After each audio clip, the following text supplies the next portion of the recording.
Welcome to Private Stories, where people discover who they really are. My name is Ethan Caldwell and I am 31 years old.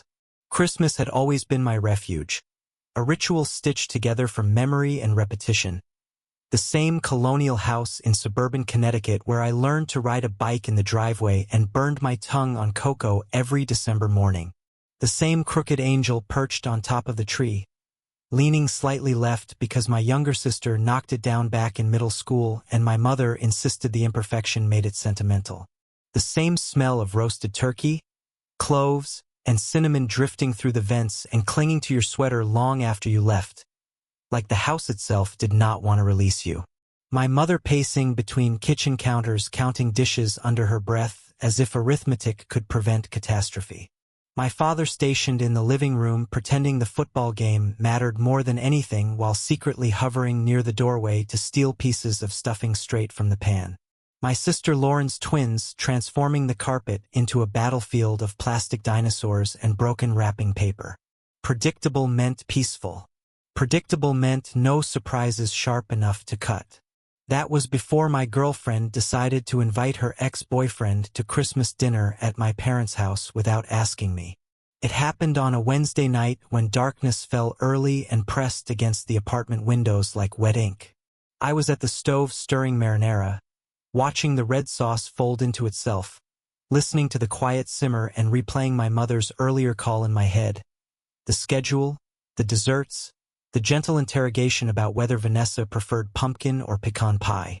Vanessa sat cross-legged on the couch scrolling her phone, the glow lighting her face from below. She laughed at something, that soft musical laugh that used to loosen the knot between my shoulders and make everything feel manageable. Lately it just reminded me how easily she could float above things that kept me awake at night. Then she said it casually, like she was mentioning traffic. I invited Daniel to Christmas dinner at your parents' place. My hand froze mid-stir. The wooden spoon tapped the rim of the pot with a hollow sound. Daniel. I turned slowly.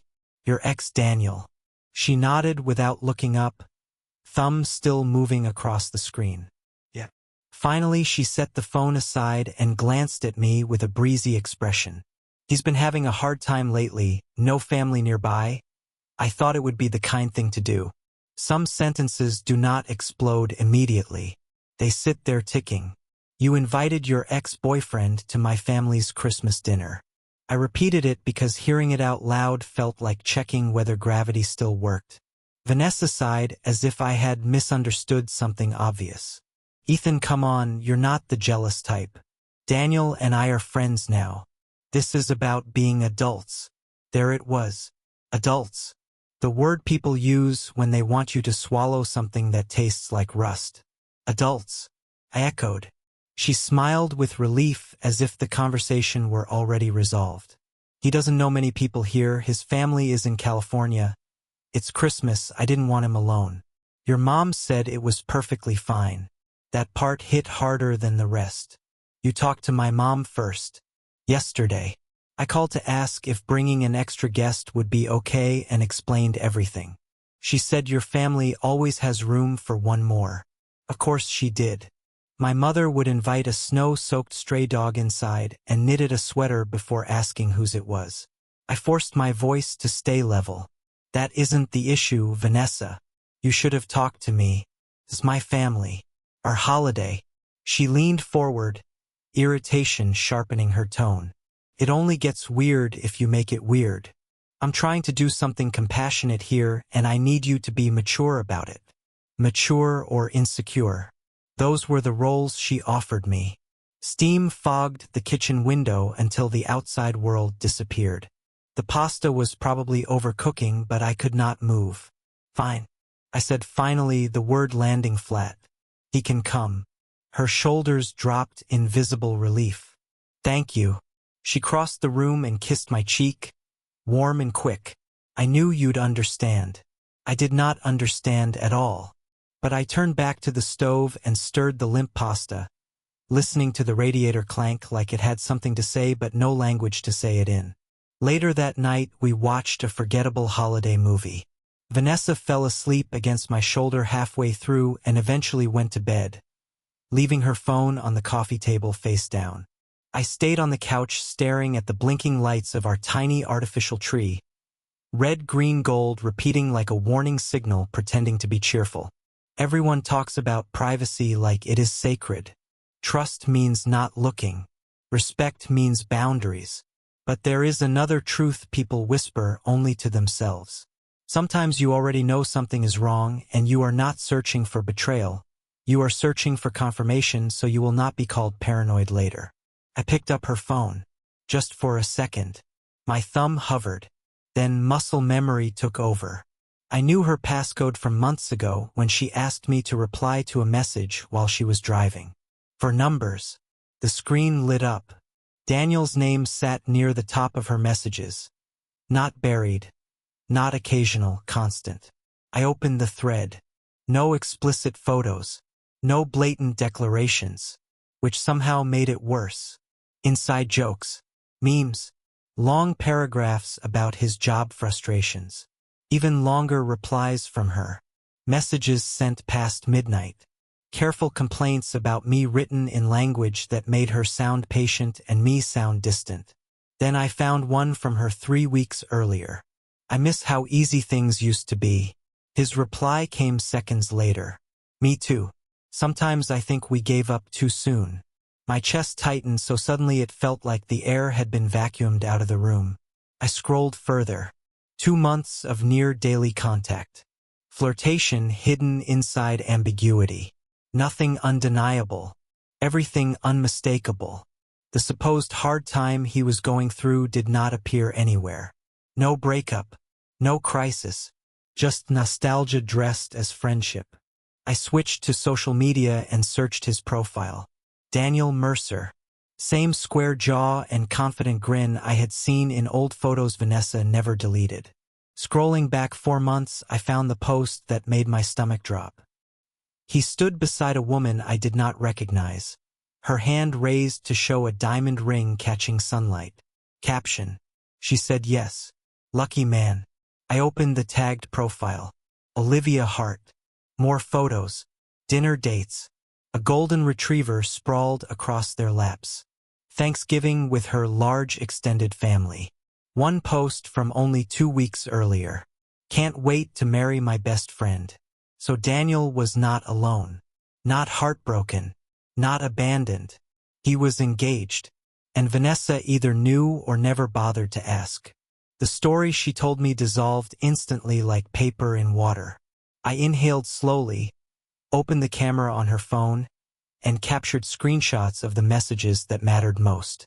Sent them to my email. Deleted the evidence from her device.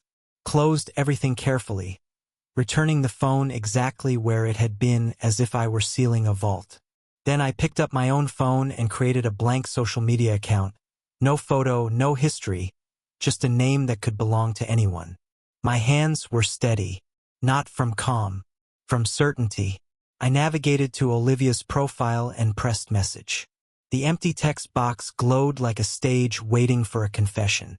How do you introduce yourself to someone who thinks she is marrying a man spending Christmas with his ex? Eventually I typed, "Hello Olivia, you don't know me, but I am Vanessa's boyfriend.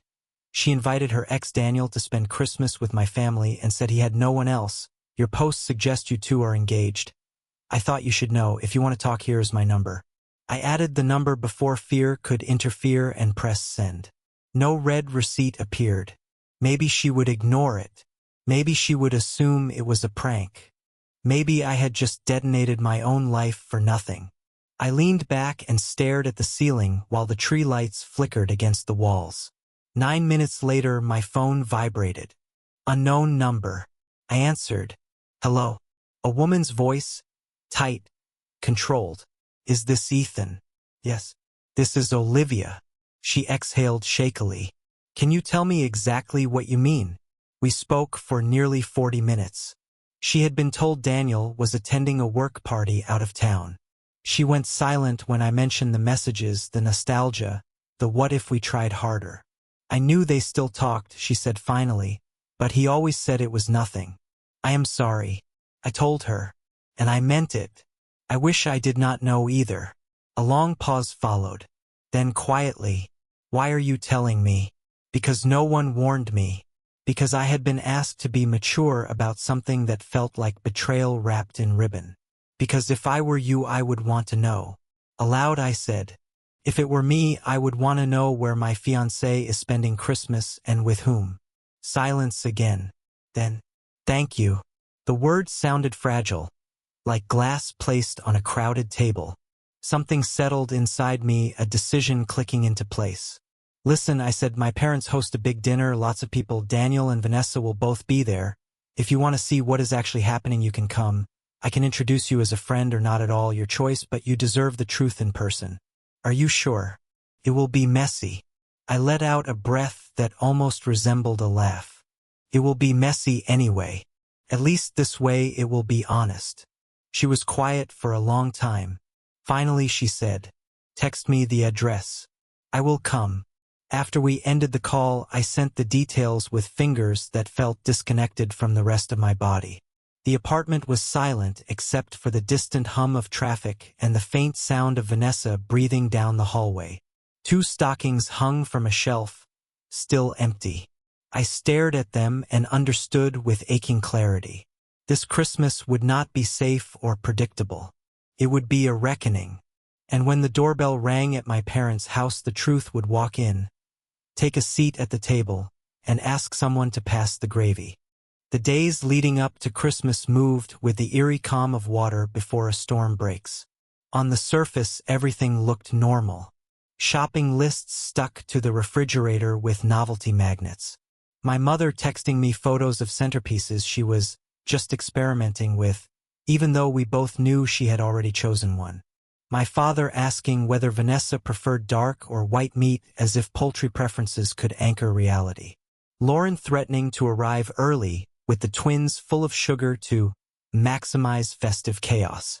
Underneath it all, something invisible was assembling itself piece by piece, like a stage crew building a set while the actors wandered around unaware of the play they were about to perform. Vanessa seemed lighter than she had in months, almost buoyant. She talked constantly about how good it would be for Daniel to experience a real family Christmas. How proud she was of me for being understanding. Every time she said proud, it landed wrong, like I was a boy who had learned to share his toys instead of a man watching his partner drift emotionally toward someone else. On Christmas Eve, she stood in the doorway pulling on her coat, perfume already in the air. "I'm meeting the girls for a drink. Just one. Holiday tradition." She did this most years, so there was nothing suspicious about it. Still, I studied her face a second longer than usual. "Okay," I said. "Text me if you're running late. Mom wants us there by early afternoon tomorrow." She smiled, stepped close, and kissed my forehead. "Yes, sir. Christmas Commander. I'll be home by midnight. Promise." Her phone buzzed on the counter. The screen lit just long enough for me to see Daniel's name before she flipped it over casually. "Probably just wishing me Merry Christmas," she said lightly. "He's nervous about tomorrow." "Nervous?" I repeated. She did not seem to notice how the words scraped across my nerves. "Yeah, he's not used to big family gatherings." Her fiancé's family looked enormous in those Thanksgiving photos I had seen. But I said nothing. "Tell your friends I said hi." She left with a cheerful "love you," and the door closed behind her with a soft click that sounded more final than it should have. I picked up her phone out of habit, then stopped myself. I did not need more evidence. I already knew enough to redraw the map of my life. My own phone buzzed. Unknown number. "This is Olivia, just confirming tomorrow at 1. I exhaled slowly before replying. "Yes, my parents' house. You can say you are a friend of mine if you want. No pressure, you do not have to come." 3 dots appeared, vanished, returned. "I am coming. If Daniel is spending Christmas with his ex and her boyfriend, I would rather see it than imagine it. Thank you again for telling me." I stared at the message for a long time. Gratitude felt strange in the middle of so much damage. Eventually, I turned off the lights and let the tree glow alone in the darkness, its soft pulses feeling less like decoration and more like a quiet alarm. Christmas morning, Vanessa was flawless. She woke me with coffee and a small wrapped box tied with a crooked ribbon. Inside was the watch I had admired months earlier in a store window. She gave a little speech about how I deserved something special after such a stressful year. I thanked her, kissed her, played my role perfectly. I gave her the leather handbag she had pointed out in October and watched her beam, as if we were any other happy couple in any other apartment on any other morning. We exchanged gifts, took a smiling photo in front of the tree for my parents, loaded the car with neatly wrapped packages. If someone had filmed us, it would have made a convincing holiday advertisement. Cheerful couple, festive spirit, light-hearted road trip chatter, provided you ignored the part where she kept texting her ex from the passenger seat. Just confirming details with Daniel. She said once when she noticed me glance over, "He doesn't want to show up empty-handed. Like that even matters. I don't actually know him," I said before I could stop myself. She laughed softly. "You will. You two will get along. You have similar humor." I imagined the two of us bonding over the shared experience of loving the same woman at different times.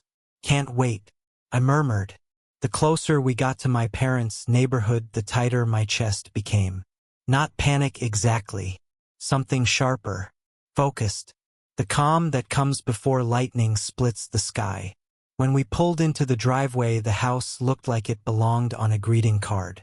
Lights outlining every window. A wreath on the door. Lauren's minivan parked at a crooked angle, suggesting she had arrived in a hurry and never slowed down.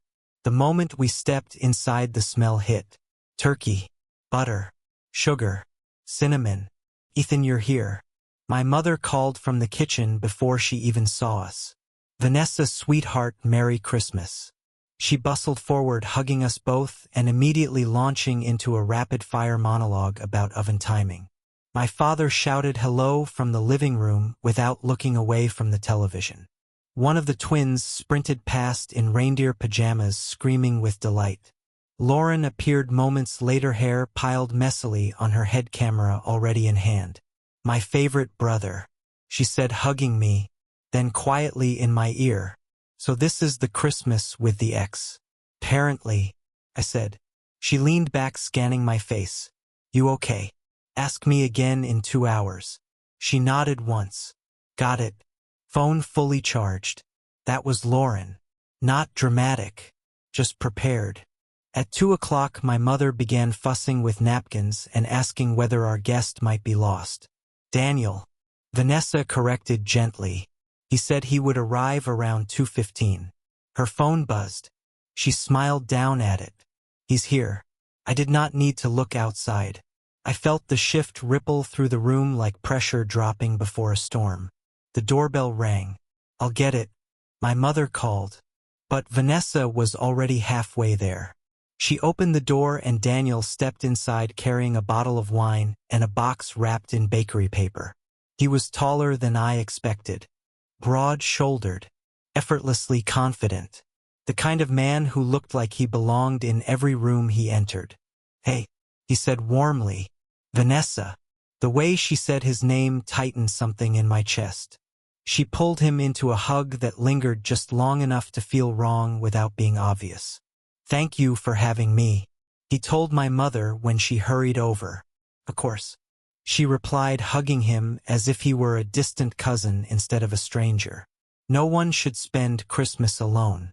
For a fraction of a second, his smile flickered. "Yeah, it means a lot." I stood a few steps away, watching everything with detached clarity.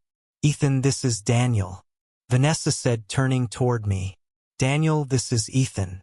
"Hi," I said, extending my hand. "Nice to finally meet you." His grip was firm.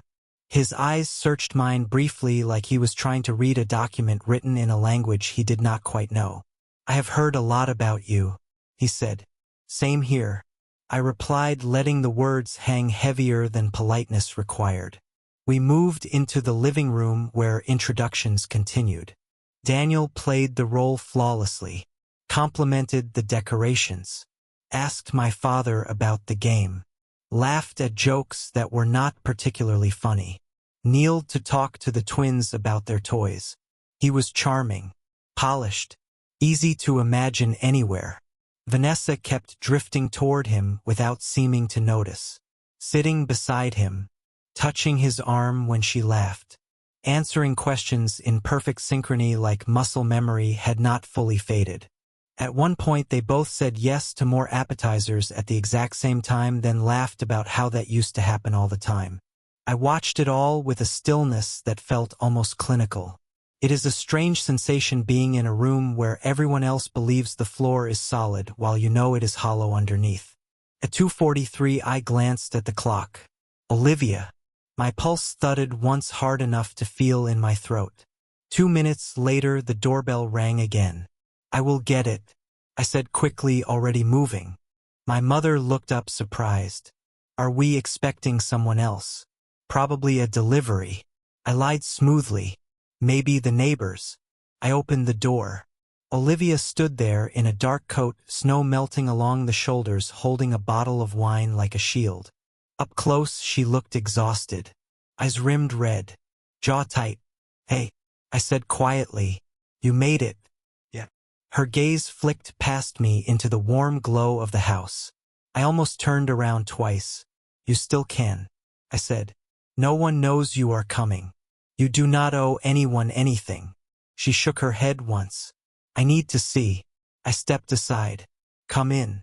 She wiped her shoes carefully on the mat in a small gesture of politeness that felt heartbreakingly normal given the circumstances. The moment we entered the living room, the atmosphere shifted. Daniel looked up mid-sentence. The color drained from his face so fast it was almost unreal. Olivia. He said her name like a dropped glass. What are you doing here? Vanessa stood abruptly, knocking her drink against the table. My father muted the television. Lauren's phone slowly tilted upward. Olivia did not look at Daniel first. She looked at me. You said this was your family's home. She said steadily. You said Daniel would be here with his ex. I nodded. Yes. That is Vanessa. My girlfriend. I turned to the room. Everyone, this is Olivia. Daniel's fiancée. The word landed like a thunderclap. Vanessa's eyes widened. Daniel looked as though the ground had shifted beneath him. My mother whispered something incoherent. I met Vanessa's stunned gaze and spoke calmly. You forgot to mention to my family that Daniel is engaged. And you, I added, looking at Daniel, forgot to mention to your fiancée that you were spending Christmas with your ex and her boyfriend. So I thought since we are all being mature about things we could celebrate together. The room fell into a silence so complete it felt heavy. Daniel was the first to move. He stepped forward slowly like someone approaching the edge of a cliff he did not remember walking toward. Ethan, man, what is this? His voice was low, controlled, the way people speak when they still believe the situation can be contained if they do not make sudden movements. Vanessa stood frozen beside the couch. Fingers curled tightly around the stem of her glass as if it were the only solid object left in the room. Olivia did not raise her voice. She did not cry. She simply looked at Daniel with an expression so steady it was almost merciful. Why did you tell me you were going to a work party? She asked. Why did you say you would be out of town? Daniel opened his mouth, then closed it again, eyes flicking toward Vanessa as if searching for an escape hatch. I can explain, he said finally. Explain. My sister repeated under her breath, her phone now held openly at chest level. No pretense of discretion left. My mother hovered near the dining table, clutching a stack of napkins like they were a flotation device. Explain what exactly? Olivia continued. Why you told me you had to work while you were actually here. With her. Her gaze shifted briefly toward Vanessa. Not hostile, not kind, simply factual. Vanessa found her voice at last. Daniel said you knew. She blurted. He said you were fine with us being friends. Olivia blinked slowly. Friends do not lie about where they are spending Christmas, she said. Daniel stepped between them instinctively, palms raised as if mediating a conflict he had created. Look, nobody meant for this to turn into some kind of spectacle. Spectacle. My father murmured softly, almost impressed by the understatement. I felt something inside me settle into a colder, sharper shape. Nobody meant for this. I repeated calmly. You mean the part where you have been messaging each other for months behind my back? Or the part where Vanessa told me you were alone and struggling when you are actually planning a wedding? Vanessa's head snapped toward me. Ethan. Daniel looked genuinely stunned. What? He asked.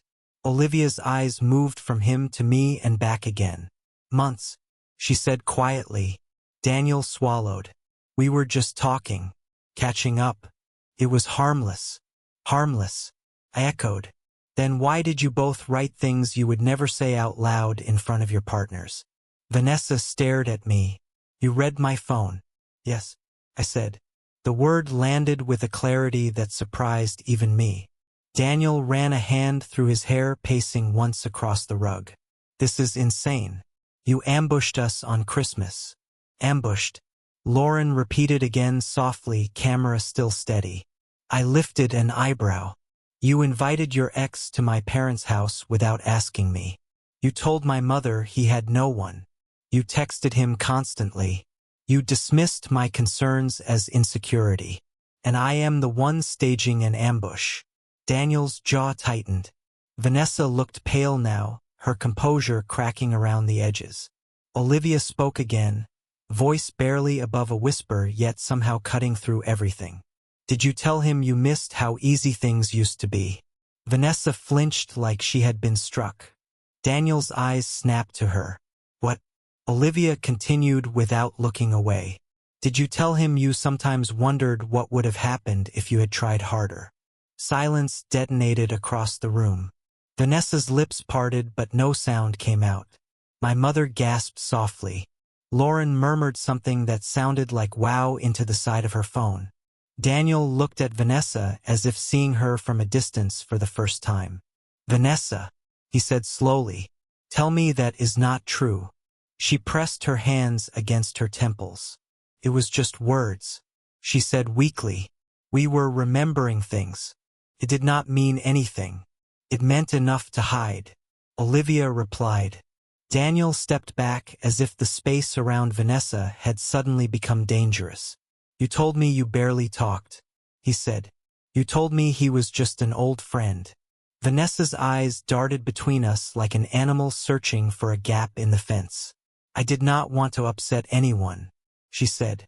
I thought if I kept it light it would fade. Fade. I repeated quietly. You were planning to spend Christmas together. That is not fading. Daniel exhaled sharply. Look, I was going through a stressful time too. Work has been brutal. I needed someone who understood me. Vanessa laughed once, a short broken sound. Do not put this on me. You were the one who kept reaching out. You called. You messaged first. You said you missed me. Daniel's face flushed deep red. That is not what I meant. Olivia stared at him with a kind of exhausted disbelief. Then what did you mean? She asked. Daniel had no answer. Even my father, who avoided confrontation like it was a contagious disease, spoke up quietly. Son, you might want to stop digging. Vanessa's shoulders began to shake. Not dramatic sobbing, just the tremor of someone realizing the structure they were standing inside had no foundation. I cannot do this here, she whispered. You already did, Olivia replied. Another long silence settled. The twins had stopped playing and were staring wide-eyed, sensing the gravity without understanding the details. Finally, Olivia straightened her posture, something decisive passing across her face. We are done, she said simply. Daniel blinked. What? I cannot marry someone who lies this easily, who hides where he is, who builds a second emotional life behind my back. Her voice did not waver. Daniel took a step toward her. Olivia, wait, please. She stepped back just enough to keep distance between them. No, she said. I needed to see it with my own eyes. Now I have. She turned to me then, expression softening slightly. Thank you for telling me. I am sorry you are caught in this too. My throat tightened unexpectedly. You deserved the truth. She nodded once, then walked toward the door. The sound of it closing behind her was gentle. Not slammed. Not dramatic. Just final.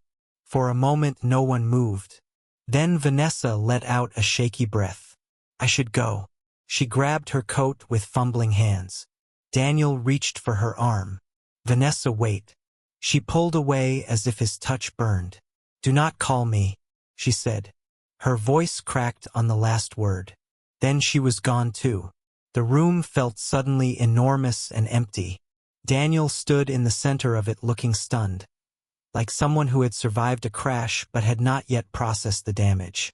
Then he turned toward me. What you did was cruel, manipulative, insane. You humiliated me. I met his gaze steadily. No, I said. I showed the truth. Vanessa stared at me, eyes wide with disbelief. Ethan, you cannot be serious. I am, I replied.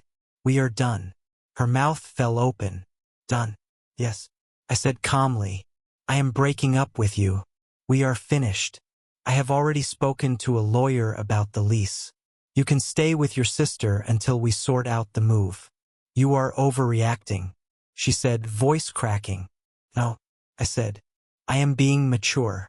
The word echoed in the stunned quiet like a bell. Lauren whispered something colorful under her breath. My father gave a small thoughtful nod. Well, he said softly, that certainly makes this Christmas memorable. For the first time all day a faint smile almost reached my face. Vanessa did not leave immediately. She stood there blinking rapidly as if the air had grown too bright. Ethan, please. Not today. Not like this. My mother stepped forward gently but firmly. Vanessa, maybe you should let him finish. Vanessa looked around as if searching for an ally. But no one stepped in. Even the twins watched her with solemn curiosity. I took a step closer, keeping my voice steady. You brought your ex into my family's home without telling me. You spent months cultivating something behind my back. You dismissed my instincts. You lied to me. You lied to him. You lied to her. And you stood here acting like you were doing something noble. She did not interrupt this time. Tears slid silently down her face, but I could not tell whether they were for me or for the life that had just evaporated. This is not impulsive, I continued. This is not dramatic. This is me choosing myself after months of feeling like I was losing my grip on reality. My father nodded slowly like a juror hearing a closing argument. My mother looked sad but not surprised. Vanessa's voice softened into something almost pleading. Can we just talk later? We will, I said. Through lawyers. She inhaled sharply. Then, without another word, she picked up her bag and walked out. The door clicked shut behind her. Soft, decisive. And the instant it did, I felt 10 pounds lighter. Not happy. Not relieved. Just free. We still ate dinner. It was quiet. Awkward. Strangely tender. My mother apologized repeatedly for not asking more questions when Vanessa called about bringing Daniel. My father attempted humor by declaring this would definitely stand out in the holiday archives. Lauren replayed snippets of her recording, offering to send them to me for documentation, and also because, wow, that night I slept in my old bedroom staring at glow-in-the-dark stars still stuck to the ceiling from when I was 13. My phone vibrated again and again with messages from Vanessa. Angry, apologetic, desperate. I replied to one telling her to contact my attorney. Then I turned the phone off. The next morning reality settled in, not with drama but with paperwork, logistics, and the dull ache of emotional exhaustion. My father insisted on coming with me back to the apartment along with my brother-in-law, not because they expected conflict but because silent support sometimes matters more than speeches. Vanessa was not there. The place felt strangely hollow, as if the air itself had been removed along with her presence. On the kitchen counter she had left a note written in hurried, slanted handwriting. Ethan, I am sorry. Please, can we talk? I never wanted any of this. I did not keep it. I did not reread it. I crumpled it once and dropped it into the trash with a finality that surprised me. My lawyer later assured me the screenshots would be extremely useful during negotiations. Financial records too. Receipts showing I had covered most of the rent, utilities, groceries, vacations. Not because I had tracked them with resentment. Simply because fairness becomes arithmetic once lawyers are involved. News travels quickly after holidays, especially dramatic ones. Most of our mutual friends sided with me after hearing the full story. A few said revealing everything at Christmas dinner had been harsh. Maybe it was. But truth does not wait politely for convenient timing. Update 1. A week later, Daniel and Olivia officially ended their engagement. Apparently, Daniel attempted to frame it as a misunderstanding until Olivia showed her sister the messages. The nostalgia, the emotional intimacy, the wondering what might have been. That narrative collapsed instantly. Vanessa, meanwhile, tried to portray herself as blindsided by a cruel setup. But once Lauren shared a carefully edited clip of the confrontation in a family group chat, the sympathy evaporated. Someone responded with a string of popcorn emojis. Daniel reportedly lost his temper when he realized Olivia had blocked him and Vanessa was not returning his calls. Vanessa blamed him for ruining her life. Daniel blamed her for inviting chaos into it. They were both correct. Update 2. 2 months later, the legal process concluded faster than expected. Vanessa did not contest much. Perhaps she did not want the messages read aloud in a courtroom. We sold the apartment and divided the proceeds 60-40 in my favor. I moved back in with my parents temporarily while searching for a new place. It turned out to be unexpectedly healing. Quiet dinners, board games, my mother making tea without asking, as if nurturing could be administered like medicine. My father sitting beside me scrolling rental listings in companionable silence. Lauren checking in constantly, occasionally sending me screenshots of strangers online speculating about the Christmas disaster video that had somehow spread beyond the family. My cousins now treated me like a minor celebrity. Vanessa sent one long email late one night. I am sorry for everything. I never cheated physically. I was confused. I hope someday we can be friends. I did not reply. Some doors should remain closed not out of anger but out of self-respect. Final update. Present day.